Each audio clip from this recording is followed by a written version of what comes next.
الصبح بدا من طلعته. حضرت فاروق اعظم کے ہاتھ میں تلوار تھی. گھر سے نکلے, کہنے لگے آج میں اس محمد کا خاتمہ کر دوں گا معاذ اللہ. تو اس نے گھر گھر فساد پیدا کر دیا تلوار لے کے. ابو جہل نے نا غصہ دلایا, کہنے لگا مکے میں کوئی سورما نہیں بچا جو مصطفیٰ کو قتل کر دے معاذ اللہ, 100 سونٹ ملیں گے. جناب عمر کہتے ہیں تلوار پکڑی, اور یہ سویر کی بات ہے.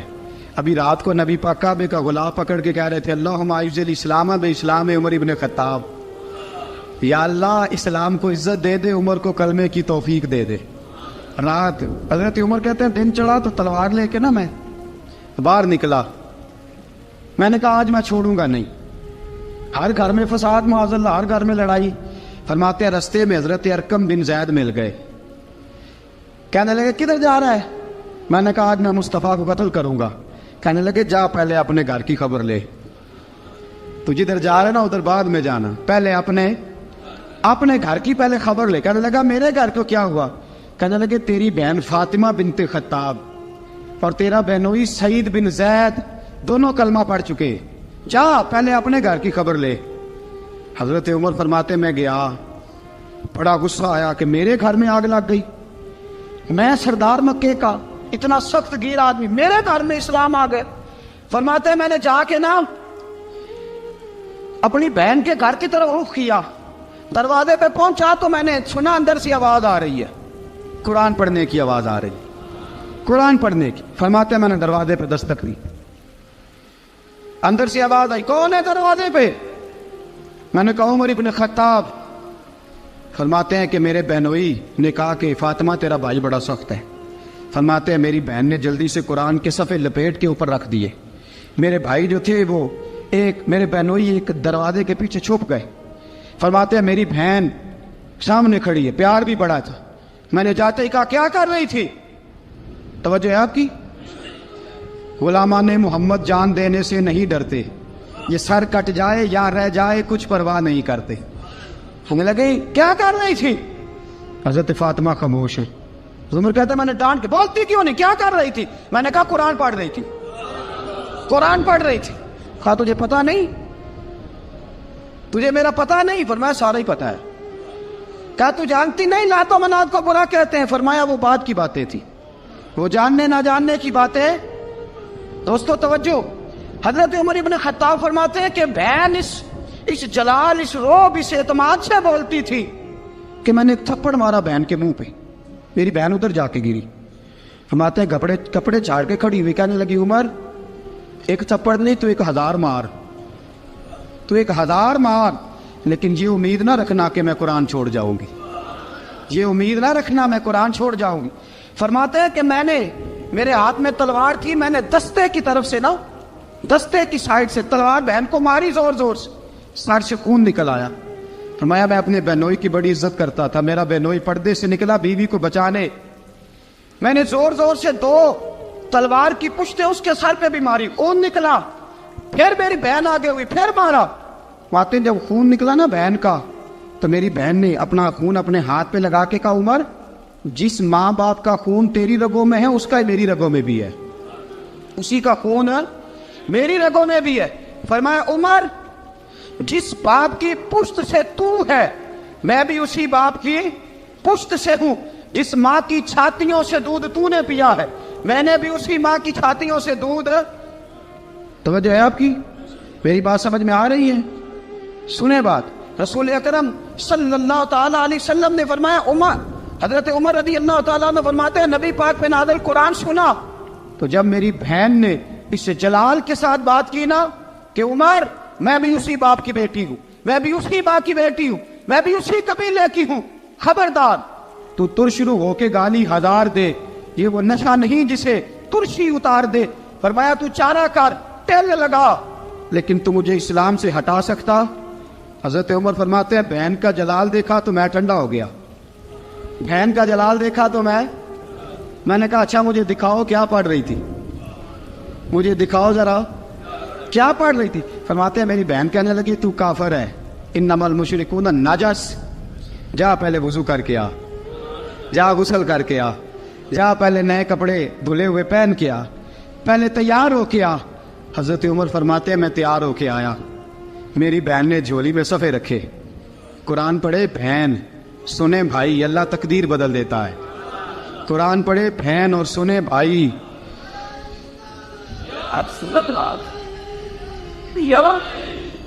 قرآن پڑھے بھائی اور سنے بہن، اللہ تقدیر۔ لیکن آج بہن بھائی قرآن تو سنتے سناتے ہی نہیں نا، یہ تو رواج ختم ہو گیا نا۔ وہ قوم جو کل لڑتی تھی ننگی شمشیروں کے ساتھ، وہ آج سینما دیکھنے جاتی ہے اپنی ہمشیروں کے ساتھ۔ معاذ اللہ، نعوذ باللہ، استغفر اللہ۔ ہمارا وہ حال نہیں رہا جو تھا۔ حضرت عمر فرماتے ہیں بہن نے قرآن پڑھا، میں نے قرآن سنا، پتہ نہیں قرآن میں کیا لذت سی، میں رو رو کے بے حال ہو گیا۔ فرماتے ہیں میرے جیسا سخت آدمی، میرے جیسا سخت جو کبھی نہیں رویا تھا، آج قرآن سنا۔ فَإِذَا سَمِعُوا مَا أُنزِلَ إِلَى الرَّسُولِ تَرَىٰ أَعْيُنَهُمْ، جب قرآن، اللہ کا قرآن پڑھا جاتا ہے جو رسول پہ آیا، تو لوگوں کی آنکھوں کو تم دیکھو گے، ان کی آنکھوں میں آنسو ہوتے ہیں۔ فرمایا میں رو رو کے بے حال ہو گیا۔ میری بہن کہنے لگی بھائی کیا پروگرام ہے؟ میں نے کہا مجھے بھی لے چلو، مجھے بھی لے چلو۔ کہا چلو۔ فرمانے لگے ذرا ٹھہر جاؤ، میرے نا ہاتھ باندھو رسیوں کے ساتھ، نا میرے ہاتھ پیچھے میرے ہاتھ باندھ لو، گلے میں میری تلوار لٹکا لو، میں مارنے آیا تھا، اب میں مجرم بن کے جانا چاہتا ہوں، مجرم بن کے۔ اور ہمارے شیخ فرمایا کرتے تھے، استاد گرامی حضرت عمر فرمانے لگے مجھے مارتے مارتے لے کے جاؤ، میں چونکہ مارنے آیا تھا نا مجھے۔ اور ایک پنجابی کا شاعر کہتا ہے حضرت عمر نے کہا گھروں آیا سا مار مقامنے نو، گھروں آیا سا مار مقامنے نو، ان مینو مار دے لے چلو، متے عمر دی عمر برباد ہوئے جتھے عمر سوار دے لے چلو۔ گھروں آیا سا مار مقابلے نو، ان مینو مار دے لے چلو، متے عمر دی عمر برباد ہوئے جتھے عمر سوار دے، متے عمر دی عمر برباد ہوئے جتھے عمر سوار دے۔ فرماتے جب پہنچے نا دار ارقم میں تو دروازے پہ حضرت امیر حمزہ کھڑے تھے۔ حضرت امیر حمزہ، ایک شخص کہنے لگا حضرت امیر حمزہ سے عمر آ رہا ہے، فرمایا آنے دو۔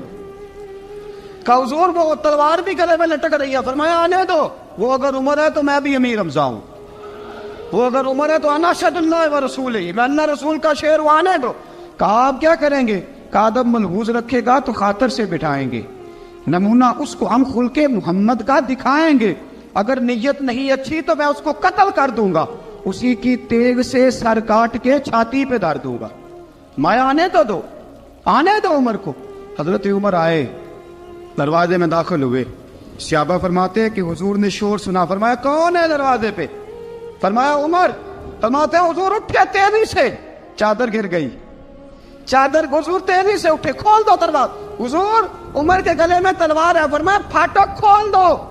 یا رسول اللہ عمر آپ کا دشمن، فرمایا کھولو دروازہ۔ کہا یا رسول اللہ خطاب کا بیٹا، فرمایا کھولو دروازہ۔ یا رسول اللہ ابو جہل کا رشت، فرمایا کھولو دروازہ۔ حضور ماجرا کیا ہے؟ فرمایا وہ اپنے آپ نہیں آیا، میں نے رات اللہ سے دعا مانگی ہے، میں نے مانگ کے لیا ہے، میں نے مانگ کے لیا، وہ اپنے آپ تھوڑا آیا ہے، مانگ، کھولو دروازہ، آنے دو۔ حضرت عمر چھٹ سے دروازہ کھلا نا، رسول پاک سامنے کھڑے ہو گئے۔ کیا منظر تھا؟ ابو بکر فرماتے ہیں تمہیں کیا بتائیں کیا منظر تھا؟ حضرت ارقم فرماتے ہیں تمہیں کیا بتائیں کیا منظر تھا؟ میرے حبیب کی گردن تنی ہوئی ہے، آنکھوں میں آنسو بھرے ہیں پر نیچے نہیں گرتے، آنسو بھرے ہیں آنکھوں لیکن نیچے ٹپکتے نہیں۔ میرے رسول پاک آگے بڑھے، عمر کی گردن جھکی ہوئی ہے، عمر اوپر نہیں دیکھتے، حضور آگے بڑھے، جا کے حضرت عمر کا کندھا زور سے ہلایا، فرمایا کیا پروگرام ہے تیرا، کیا ارادہ ہے تیرا، بول۔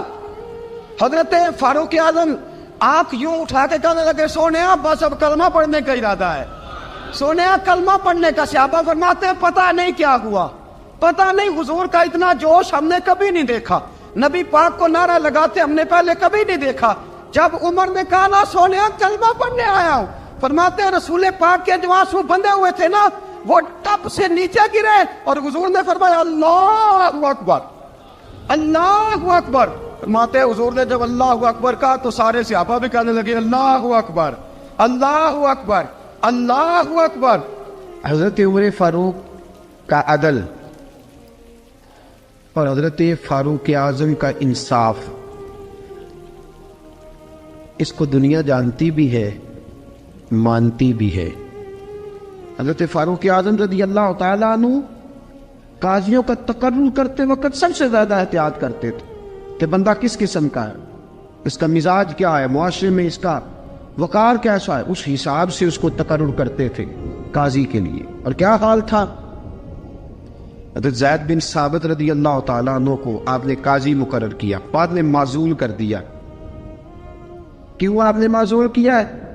تو حضرت عمر کہنے لگے اس کی وجہ ہے، ایک دن ایک شخص نے، حضرت ابی بن کعب نے مجھ پر مقدمہ کیا، حضرت عمر پر مقدمہ کر دیا، تو فرماتے ہیں کہ میرے سامنے میں دیکھ رہا تھا، جب میں عدالت میں پہنچا تو زید بن ثابت نے میرا کھڑے ہو کے استقبال کیا، اور جب مدعی آیا ہے تو وہ بیٹھے رہے ہیں۔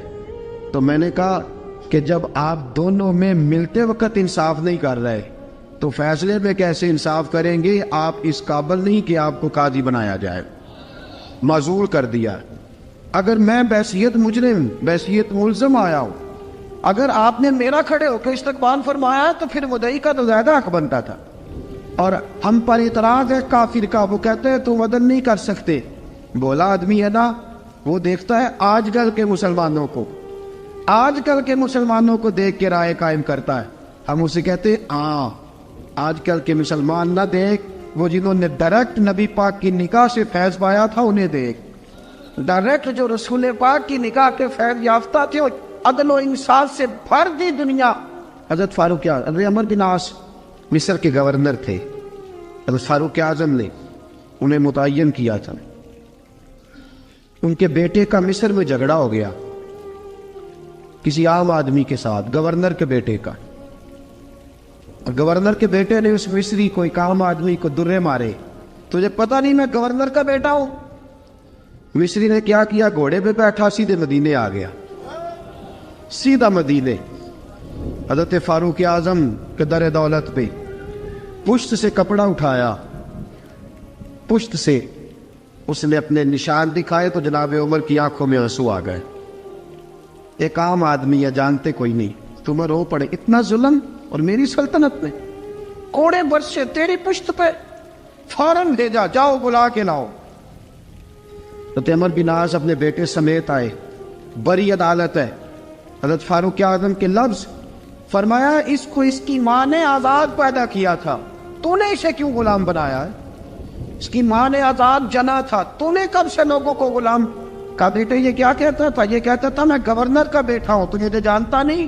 فرمایا اب یہ بڑی عدالت ہے، کوڑا پکڑ اور اس گورنر کے بیٹے کی پشت پہ برسا اور اسے کہہ تو گورنر کا بیٹا ہے، میں محمد کا غلام ہوں صلی اللہ تعالی علیہ وسلم۔ اسے بتا، اسے اب بتلا کہ تو گورنر کا بیٹا ہے نا، میں نبی پاک کا غلام ہوں، اور جو مصطفیٰ کے غلام ہوتے ہیں وہ سارے برابر ہوا کرتے ہیں۔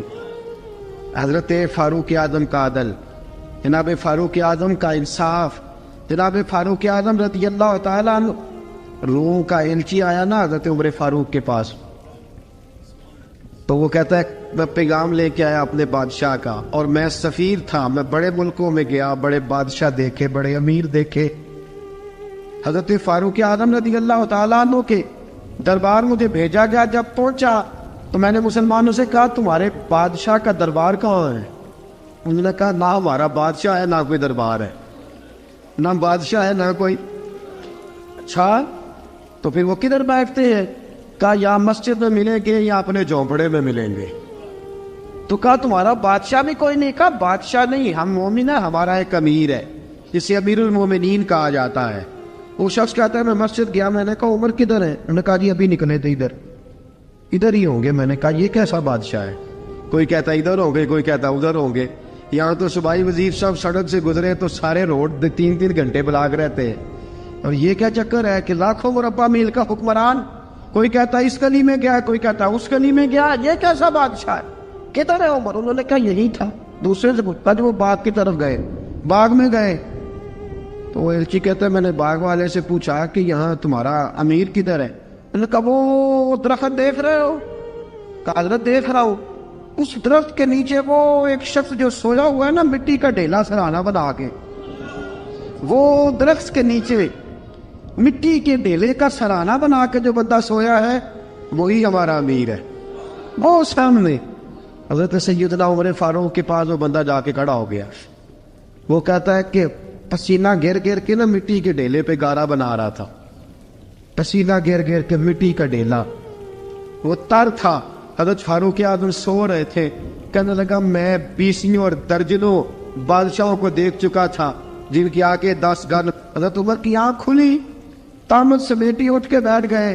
کدھر آیا ہے؟ کہنے لگا حضرت جی آیا تو کسی اور کام تھا, آیا تو کسی, لیکن اب کام کوئی اور بن گیا ہے. آپ نے فرمایا اب کیا کام بنا ہے؟ کہنے لگا میرا کام یہ بنا ہے کہ میرا بھی دل کیا میں بھی کلمہ پڑھوں اور نبی پاک کا غلام بن جائے. یہ کام بن گیا. اور ساتھیوں بس مدینے میں وہ دن بڑا عجیب تھا جب سیدنا فاروق اعظم کے بیٹے کا معاملہ آ گیا. آج 60 سال کا بوڑھا عمر ابو شامہ حضرت عمر کے صاحبزادے یہودیوں نے سازش کر کے انہیں نبیذ پلا دی. نبیذ جائز تھی, نبیذ کیا کہ شراب پلا دی. پھر مقدمہ قائم ہوا. کہا اب پتہ چلتا ہے عمر کتنا عدل کرتا ہے. سیدنا فاروق اعظم کے پاس گواہ آئے. صاحبزادہ اندر کھانا کھا رہا تھا. فاروق اعظم نے گریبان سے پکڑا, کھینچ کے لائے. فرمایا ابو شامہ چل, تو نے شراب پی ہے, تجھے کوڑے مارے جائیں گے, تیرے لیے 100 یا 80 کوڑوں کی سزا تیاری کر لے. ابو شامہ کہتے ہیں کہ ابا جی انہوں نے نبیذ کہی تھی, شراب پلا دی. فرمایا تو نے پی کیوں؟ تو نے پی کیوں؟ بڑے بزم میں بار شیر مسجد نبوی کا فاروق اعظم. اولاد تو بزدل کر دیتی ہے نا بندے کو, اولاد تو کمزور کر دیتی ہے. آج مدینے نے عجیب ماجرا دیکھا. حضرت فاروق اعظم کی زوجہ روتی ہوئی آئی, کہنے لگی حضرت جی میرا لخت جگر ہے, ایک کوڑے کے بدلے پیدل حج کروں گی, ایک کوڑے کے بدلے صدقہ اور خیرات کروں گی. میرا بیٹا غلطی کر بیٹھا ہے, یہ کام نہ کرے. آپ نے فرمایا تو مجھے کہتی ہے میں یہ کام نہ کروں؟ تیرے حج اور تیرے کوڑے کیا کرتے, تیرے حج اور صدقے کیا کرتے ہیں؟ کوڑے لگانا میرے مصطفیٰ کی شریعت کا قانون ہے. تو بیٹے کی بات کرتی ہے, عمر کا اپنا معاملہ بھی ہوتا تو عمر یہی سلوک کرتا. لوگوں نے کہا حضرت جی آپ تھوڑی دیر, ابھی ان کی والدہ پریشان ہے, گھر میں پریشانی ہے, ذرا ٹھہر جائے, کل پرسوں ترسوں سزا دے لیجیے گا. فرمایا تمہیں یاد نہیں جب مدینے کی ایک بی بی نے چوری کر لی تھی اور میرے مصطفیٰ کی بارگاہ میں کہا گیا تھا حضور ذرا ٹھہر جائے, سزا نہ دے, تو حضور نے فرمایا تھا اگر فاطمہ بھی چوری کرتی تو ہاتھ کاٹ دیتا. تمہیں یاد نہیں نظر مصطفیٰ کے ٹکڑے کھانے والا ہوں, میں کیوں دیر کروں؟ اس نے گناہ کرنے میں دیر کی ہے جو سزا میں دیر کروں, برساؤ کوڑے. حضرت افلا نامی غلام, حضرت جی آپ کا لخت جگر ہے. فرمایا لخت جگر نہ دیکھ, مصطفیٰ کا قانون دیکھ. میرا بیٹا نہ دیکھ, مصطفیٰ کے قانون کا قیام ضروری ہے. اگر علی بیٹے کی قربانی دے سکتا ہے, اگر لوگ فاطمہ کے بیٹے کی قربانی یاد رکھیں گے تو تاریخ کبھی بھی عمر کے بیٹے کی قربانی نہیں بھولے گی. فرمایا غلطی سے ہو گیا یا جیسے بھی, اسے خیال کرنا چاہیے تھا. کوڑے لگاؤ. 80 کوڑے لگے تو بیٹے کی روح پرواز کر گئی. جب جوان بیٹا کسی کا, کوثر نیازی نے کہا تھا باپ کا جنازہ اٹھانا بڑا آسان پر بیٹوں کے جنازے اٹھانے بڑے مشکل ہیں. جب فاروق اعظم کا بیٹے کا انتقال ہوا, بیٹے نے آنکھیں کھولی, باپ کی طرف دیکھا تو سیدنا فاروق اعظم عدل و انصاف, 2 آنسو آنکھوں میں آئے. کہ بیٹا حضور سے جا کے کہنا کہ عمر نے بیٹا نہیں دیکھا, کا تیرا قانون دیکھ, جا کے حضور سے میرا پیغام دینا. حضرت ابو شامہ رضی اللہ تعالیٰ عنہ وصال کر گئے. تاریخ کیسے کیسے منظر ازالت الخلفاء شاہ ولی اللہ کی بطور والا پیش کر رہا. حضرت ابو شامہ کا وصال ہو گیا, 20 کوڑے باقی تھے. لوگوں نے حضرت جی آپ کیا کرنا ہے؟ فرمایا اس کا جنازہ پڑھو, اسے قبر میں دفن کرو, باقی 20 کوڑے اس کی قبر پہ مارو, اس کی قبر پہ 20 کوڑے مارو. کا حضرت جی ایسا بھی ہوتا ہے؟ فرمایا اس لیے ایسا ہوتا ہے کہ یہ میرے مصطفیٰ کا قانون ہے, میری اولاد کا معاملہ ہے تو میں درگزر کروں. فرمایا مارو کوڑے. حضرت سیدنا حذیفہ بن یمان فرماتے فاروق اعظم بیٹے کی قبر پہ کھڑے تھے, داڑھی آنسوؤں سے بھری ہوئی تھی. میں دوڑا ہوا آیا, میں نے کہا عمر نہ رو, آج خواب رات تیرے بیٹے کا جنازہ تھا,